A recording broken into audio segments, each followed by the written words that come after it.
అసలుకి యేసు ప్రభువుని ఎందుకు నమ్మాలి? ఓవరాల్గా దేవుడినే ఎందుకు నమ్మాలి? ఎవరు పని చేసుకుని దానికి ఆహారం దొరుకుతుంది, ఎవరు తెలివితేటల వల్ల వాళ్ళు డబ్బు తెచ్చుకుంటారు. ఈ ప్రపంచంలో ఒకడినొకడు మోసం చేసినోడే నీతిమంతుడి కన్నా హ్యాపీగా బ్రతుకుతాడు. దేవుడు నమ్మినవాడు కంటే దేవుడు నమ్మనవాడే మంచి డబ్బు సంపాదిస్తాడు. ఎందుకంటే అది దేవుడు భయం అనేది లేదు, ఏమీ లేదు కాబట్టి. ఎందుకంటే సంపాదనే మయ్య అంట, ఏమైపోయినా ఏం పాపం చేసినా ఏం చేసినా ఏది అడ్డు లేదని వాడు సంపాదించుకొస్తాడు. వీడిని వాడిని వీడు మోసం చేసుకోవాలి. ఇలాంటి మోసగాలే సంపాదిస్తాడు. మరి దేవుడిని ఎందుకు నమ్మాలి? ప్రతి దేవుడి దగ్గరికి వెళ్ళేసరికి రెండు చేతులు కలిపిన దేవుడు ఏది? ఎందుకు రెండు చేతులు కలిపి ఎక్కడికెక్కడ మొక్కేస్తున్నారు? ఏ బొమ్మ పడితే ఆ బొమ్మ మొక్కి వెళ్ళిపోతూనే ఉన్నాం. అసలు దేనికి మొక్కుతున్నారు? అసలు ఏంటి కారణం? ఈ మొక్కుడు దేవుడా తిప్పుడు దేవుడా అనేది మనం ఆలోచిద్దాం. అసలు దేవుడిని ఎందుకు ప్రార్థించాలి? ఎందుకు ఈ మొక్కులు ఏంటి? ఒక 10th క్లాస్ పాస్ అయితే గుండు కొట్టుకోలేని, ఒక ఇదైతే కొబ్బరికాయ కొట్టాలని, లేకపోతే చర్చిలోనైతే ఏదైనా డబ్బులు వేయాలని, ఇలా టర్న్ ఓవర్ అవుతుంది. అసలు దేవుడిని ఎందుకు మొక్కాలి, ప్రార్థించాలి? అసలు వేసేది అన్నింటికి మొక్కినట్టు యేసుప్రభుని మొక్కాలా? మొక్కుడు దేవుడు తిప్పుడు దేవుడా? అసలు విషయానికి ఏంటి? అసలు దేవుడిని ఎందుకు ప్రార్థించాలి అనే విషయానికి చాలా జాగ్రత్తగా చెప్తాను వినండి. అసలు యేసు అనే మాటకి రక్షకుడు. దేనికంటే శరీరానికి రక్షణ కాదు, శరీరానికి ఉన్న రోగ నిరోధక శక్తి ఉన్నది, మందులు ఉన్నాయి, అవి ఉన్నాయి. దేవుడు మొక్కక్కర్లేదు.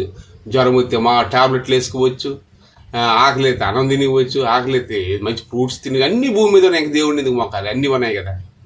ఇంకెందుకు మొక్కుతారంటే ఇంతకన్నా ఎక్కువ సంపాదన నాకే రావాలి, ఇంకెవరికి అవసరం లేదు, నా కాలు చేతులు చల్లగా ఉంచు, ఆ పక్కడు భూమి కూడా నాకు వచ్చేలాగా, నేను కొనేలాగా మొక్కే వాళ్ళు చాలా దగ్గర విన్నాను నేను. అంటే ఇంకొకరిది మనం దోసుకుందామనే మొక్కడం కాదు, రాంగ్ అది. అసలు దేవుడిని సంపాదన ఆల్రెడీ ఇచ్చాడు. నువ్వు మొక్కినా మొక్కకపోయినా ఈ భూమి మీద ఉన్న పంటలన్నీ కష్టపడేవాడు ఆ తిండికి పాత్రుడు. బైబిల్లో యేసుప్రభు చెప్పిన మాట అదే, కష్టపడేవాడు కష్టానికి పాత్రుడు. కష్టపడితే 10 ప్రతిఫలం వస్తుంది. ఎక్కడైనా కూలి పనికి వెళ్ళాం, పనికి వెళ్ళాక డబ్బులు ఇస్తాడు వాడు. వెళ్ళకన్నా ఇవ్వడుగా. జాబ్ చేస్తాను, నెల చేస్తాడు, జీతం ఇస్తాడు తప్పనిసరిగా. 100 దేవుళ్ళు మొక్కు, అసలు దేవుడిని మొక్కకు అనవసరం, నువ్వు పని చేసావు లేదా, అలాంటప్పుడు ఎందుకు మొక్కడం? అంటే ఇంకా కావాలని మొక్కుతా. ఇది సరైన పద్ధతి కాదు, అసలు మొక్కడం కాదు, తిప్పే దేవుడు కాదు. ఇటు సిడుపు పెట్టినాడా, సిడుపు పెట్టాడు, సిడుపు పెట్టాడు లాగాడు కాదు. దేవుడు ఏంటంటే దేవుడిని ఎందుకు ప్రార్థిస్తారు అనే విషయానికి చెప్తాను వినండి. ఆదిలోకి మొదట్లోకి వెళ్తాం. భూమి నిరాకారంగుండు శూన్యంగుండు అగాధ జలముల పైన దేవుని ఆత్మ అల్లాడుచున్నది. అంటే ఆత్మ, దానికి రూపం లేదు, ఏమీ లేదు. 100 60 దేశాలు ముస్లిమ్స్ ప్రార్థిస్తున్నారు అల్లా అనే ఒక శబ్దాన్ని. అంతే. అంటే ఈ జలముల మీద దేవుని ఆత్మ అల్లాడుచున్నది. అల్లాహు అంటే ఈ దేవుడు తప్ప ఇంకా వేరే దేవుడు లేడు. మొదట్లో దేవుని ఆత్మ జలాలపైన అల్లాడుచున్నది, అల్లాహు అంతే. దీనికి యెహోవా అని మొదట్లో లేదు, ఏమీ లేదు, అసలుకి ఏ ఒక పేర్లు లేవు. దేవుని ఆత్మ అగాధ జలములపై నీరు మీదని దేవుని ఆత్మ అల్లాడుచున్నది. అంతా నీరే. ఇప్పుడు కూడా 3 వాటాలు నీరే, ఒక వాటా భూమి. విశాలం అంటే ప్రభు చెప్పాడు, పైన విశాలం, కింద విశాలం, క్రింద నీరు ఉండును, విశాలం మీదను నీరు ఉండును అని ఆదికాండం ఉంది. విశాలం అంటే ఖాళీ ప్లేస్, ఆ మీద నీరు ఉండును, కింద నీరు ఉండును. ఈ కిందది అది భూమి, ఈ మీదది ఆకాశం. 3 ఆకాశాలు కూడా ఉన్నాయి, బైబిల్ ప్రకారం ఉంది. ఆకాశం తర్వాత ఇంకొక ఆకాశం, ఆకాశం తర్వాత 3 ఆకాశంలో దేవుని ఆత్మ. ఒక ఆకాశం పైన నీరు, ఈ భూమి కింద నీరే. భూమి మీద నీరు సాపలాగా ఇది పరచబడింది భూమి ఒక వాట. అందువల్ల ఎక్కడ తవ్వినా 100 అడుగులు 300 అడుగులు తవ్వగానే నీరు వస్తుంది. అందుకే వర్షం పడితే ఎక్కడ నీరు నుంచి వస్తుంది ఎవరికి తెలియదు. ఊళ్ళు కొట్టుకుపోతాయి. సైన్స్ ప్రకారంగా ఆవిరి లేచును, ఆవిరే నీరు భూమి మీద పడును అంటారు. ఆవిరి లేచి పడిపోయిందా? అన్నం వండుతావు, భోజనం అనేది ఆవిరి మూతకు తగులుతుంది. ఎంత నీరు పడుతుంది? నువ్వు పెద్ద బింది నీళ్ళు వేస్తే ఒక స్పూన్ పడుతుంది.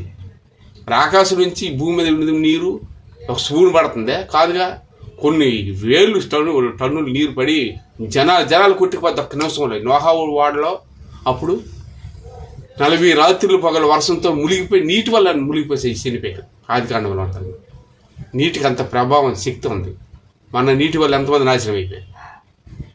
కాబట్టి నీరు ఆకాశం మీదే ఎంతో ఉంది, నీరు కొంత కాదు. భూమి కింద ఎంతో ఉంది. మనం పుట్టింది 30, 40, 50 సంవత్సరాలు. ఈ సంవత్సరాలు అక్కడ మనకేందైనా ఏముందో కంటికి కనబడినవే పోల్చలేము. ఆకాశం మీద ఏదో తెలుసా, కిందనే ఏముందో తెలుసా తెలియదు. అయితే నీటి మీద దేవుని ఆత్మ అల్లాడుచున్నది. ఆత్మ ఒక్కటే ఆదిలో ఉంది. అల్లాడుచున్నది అల్లాహు అంటే నేను తప్ప వేరే దేవుడు నీళ్ళ కింద కానీ దేని కింద కానీ లేదంట. అలాగే బైబిల్లో కూడా నిర్గమాకాండం ఉంటుంది. యెహోవా అని పేరు పెట్టారు వీళ్ళు. నీళ్ళ కింద కానీ దేని కింద కానీ దేని రూపం చేసుకోకూడదు. యెహోవా వీరు అని ఒక సంస్థ ఉందిలే అండి. బైబిల్ కూడా మొక్కల కింద ప్రార్థిస్తారు. క్రీస్తు సంఘం అని, యెహోవా వీరని. ఇశ్రాయేల్ జనాలు తీసుకొచ్చేటప్పుడు మోషే గారు కొండ మీద ప్రార్థనకి వెళ్ళేటప్పుడు అసలు దేవుడు పేరు, అసలు పేరు, నా పేరు ఏం పేరు తెలుసా అని మోషేకి చెప్పాడు. ఉన్నవాడు అనువాడు, నాకు పేరు మీరు పెట్టబేట అన్నాడు. వీళ్ళు ఎన్నో రకాల పేర్లు పెడతారు. పేర్లు అనేటంలో అన్ని దేవుడు లేరు, ఒక్కడే దేవుడు. అదే దేవుడు ఈ లోకమునకు వెలుగు వచ్చింది. ఆ వెలుగు శరీరధారి వెలుగుని ధరించుకుంటూ యేసు క్రీస్తు వచ్చి ఆ ఒక ఆత్మే యేసు ప్రభు భూమి మీదకి వచ్చి ఒక్కొక్కరిని వెలిగింపు చేయించున్నది. కానీ తన స్వకీయుల వద్దకు వచ్చిన ఆయన్ని అంగీకరింపజాలలేదు అని యోహాను సువార్తలో ఉంటుంది. ఆది యందు వాక్యముండు, వాక్యం దేవుని వద్ద ఉండును, ఆ వాక్యమే దేవుడై ఉండును అని. వాక్యం అయితే మాట, శబ్దం భూమి మీద ఉందని చెప్పాడు. రూపం ఏది పేర్లు లేదు.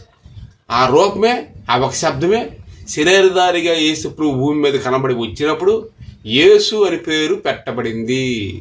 పరిశుద్ధమైన కన్యమరి గర్భాన ఆయన పుట్టాడు. అందరిలాగా పుట్టలేదు.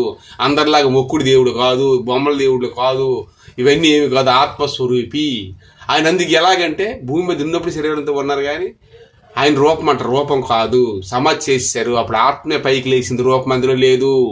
శవం కూడా లేదు. అందరికీ శవాలు ఉంటాయి, శవాల దేవుళ్ళు కాదు. ఆయన సమాధి నుంచి ఆత్మస్వరూపి భూమి మీద మళ్ళీ 40 దినములు ఉన్నాడు. యేసే రక్షకుడు. ప్రతి ఒళ్ళు దేవుణ్ణి ఎందుకు ప్రార్థించాలి అనుకుంటే, నిత్య జీవం గల దేవుడు, ఇది నా శరీరమును, నా రక్తమును, నా ఆత్మను మీకు ఇచ్చాను. 3 ఏవైతే నా శరీరంతో నేను వచ్చానో అన్నీ త్యాగం చేసినాడు. భూమి మీద ఎవడైనా ఉన్నాడా? లేడు. యేసు ప్రభువే ఈ భూమి మీద తన ఆత్మను, తన శరీరాన్ని అన్నీ మనకి ఇచ్చినాడు. అవన్నీ మనం పొందుకోవాలి. శరీరం కూడా పరిశుద్ధంగా ఉండాలి. రక్తం కూడా యేసు రక్తం మనకు కావాలి. యేసు ఆత్మను కూడా పొందాలి. అప్పుడే యేసు ప్రభు ఎలాగైతే ఇచ్చినాడో ఆ విధంగా ప్రభు రెండో రాకడ వచ్చేటప్పుడు ఫస్ట్ మృతులైన వారు లేచును. తర్వాత వాళ్ళు మృతులైన ఇంతకుముందు చనిపోయిన వాళ్ళు ఉన్నారు కదా, వాళ్ళు లేచును. సజీవులైన వాళ్ళు తర్వాత లేచును ఉంటుంది. మృతులైన వారు మొదట లేచును, సజీవులైన వారు తర్వాత లేచును అని ఉంటుంది. అలాగే ఏంటంటే మనిషి ఆత్మ, దేవుని ఆత్మ బతికొంతుండగే యేసుప్రభు ఆత్మను పొందుకోవాలి.